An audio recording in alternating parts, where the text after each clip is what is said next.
Hi guys, it's Jo Marie. Ayan, so ngayong araw ay coding natin. So meron tayong susubukan. So paano linisin yung ating mga maduduming headliner ng ating mga sasakyan katulad niyan, di ba? Yung mga medyo nangingitim, siyempre katagalan ng sasakyan natin, di ba, yung mga dilaw-dilaw, okay?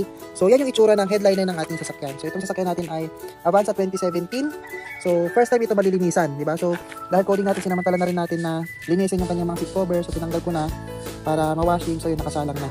Okay? So meron tayo ditong mixture na ginawa. So kailangan lang ay tubig, suka, baking soda, tsaka white towel or puting basahan. Okay?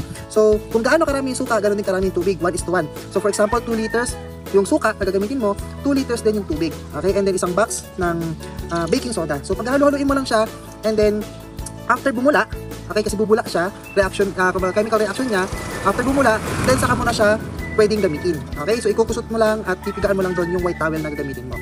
Okay, so later, i-update ko kayo kung ano magiging resulta sa ating headliner. Alright? Yan o. So, kung makikita nyo yung difference nung nagamit kong towel, di ba? Sa pagpunas natin dito pa lang, sa part na to, sa ating sun visor. So, kuha na po agad yung dumi. Yan. So, mahababang oras pa to.